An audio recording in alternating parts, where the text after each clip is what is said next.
ये आकाशवाणी है। अब आप विशाल शर्मा से समाचार सुनिए।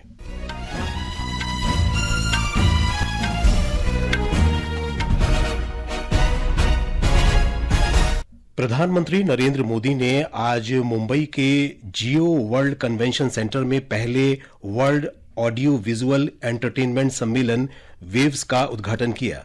इस अवसर पर प्रधानमंत्री ने कहा कि ये वैश्विक मंच है जो कलाकारों और रचनाकारों के नए विचारों को बढ़ावा देगा।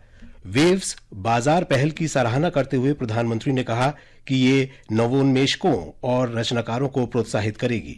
100 से अधिक देशों के आर्टिस्ट, इनोवेटर्स, इन्वेस्टर्स और पॉलिसी मेकर्स एक साथ एक ही छत के नीचे एकत्र आए।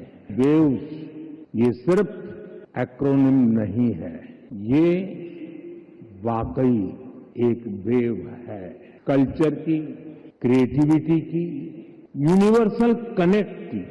प्रधानमंत्री मोदी ने कहा कि वेव्स सम्मेलन में भारत की रचनात्मक ताकत वैश्विक मंच पर उजागर होगी। उन्होंने कहा कि ये भारत के एनिमेशन और ग्राफिक डिजाइन उद्योग के लिए खुद को वैश्विक मंच पर स्थापित करने का महत्वपूर्ण अवसर है। सूचना और प्रसारण मंत्री अश्विनी वैष्णव ने कहा है कि वेव्स सम्मेलन नए आर्थिक अवसर सृजित करेगा।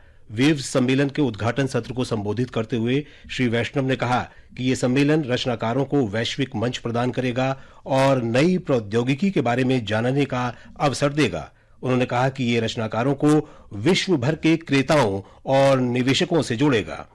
महाराष्ट्र के मुख्यमंत्री देवेंद्र फडणवीस ने कहा कि भारत मीडिया और मनोरंजन क्षेत्र में दुनिया का नेतृत्व करने के लिए तैयार है। उन्होंने कहा कि मनोरंजन अर्थव्यवस्था भारत और महाराष्ट्र के लिए नया विकास इंजन है। श्री फडणवीस ने कहा कि इस वेव्स शिखर सम्मेलन के माध्यम से भारत एक रचनात्मक महाशक्ति बनने और इस क्षेत्र में दुनिया का नेतृत्व करने के लिए तैयार है।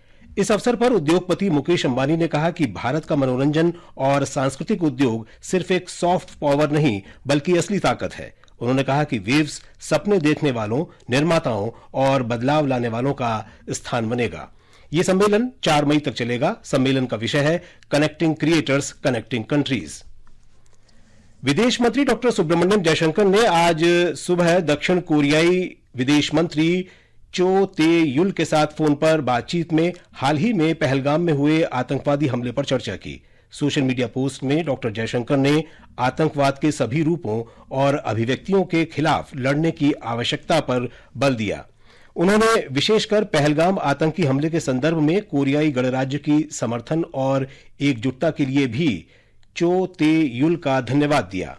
इसके अलावा डॉक्टर जयशंकर ने कल अमेरिकी विदेश मंत्री मार्को रूबियो के साथ भी बातचीत की थी, जिसमें उन्होंने पहलगाम आतंकवादी हमले के अपराधियों, समर्थनकर्ताओं और योजना बनाने वालों को न्याय के कटघरे में लाने का आह्वान किया।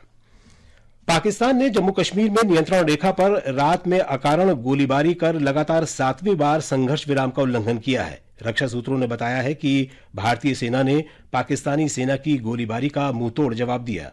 पाकिस्तानी सेना ने कुपवाड़ा, उड़ी और अखनूर सेक्टरों में नियंत्रण रेखा पर छोटे हथियारों से गोलीबारी की। केंद्रीय शिक्षा मंत्री धर्मेंद्र प्रधान ने कहा है कि जाति जनगणना कराने का फैसला एनडीए सरकार की सामाजिक न्याय के लिए प्रतिबद्धता को दर्शाता है। आज नई दिल्ली में मीडिया को संबोधित करते हुए श्री प्रधान ने कहा कि यह फैसला अचानक नहीं बल्कि सोच समझकर उठाया गया कदम है। श्री प्रधान ने कहा कि देश के सभी वर्गों के लोगों ने दलगत राजनीति से ऊपर उठकर इस फैसले का स्वागत किया है। फैसले का विरोध करने के लिए कांग्रेस की आलोचना करते हुए उन्होंने आरोप लगाया कि कांग्रेस ने देश के आदिवासी, दलित और पिछड़े वर्गों को उनके हक से वंचित किया। निर्वाचन आयोग ने मतदाता सूचियों की सटीकता में सुधार लाने और मतदान प्रक्रिया को नागरिकों के लिए अधिक सुविधाजनक बनाने के उद्देश्य से नए उपाय शुरू किए हैं।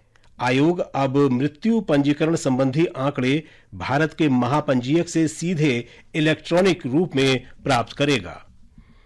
भारत ने फिर कहा है कि वो गाजा संघर्ष में शामिल सभी पक्षों के साथ काम करने के लिए संकल्पबद्ध है ताकि क्षेत्र में शांति स्थापित की जा सके।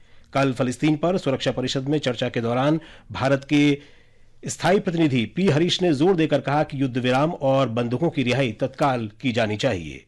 इसके साथ ही यह समाचार बुलेटिन समाप्त हुआ।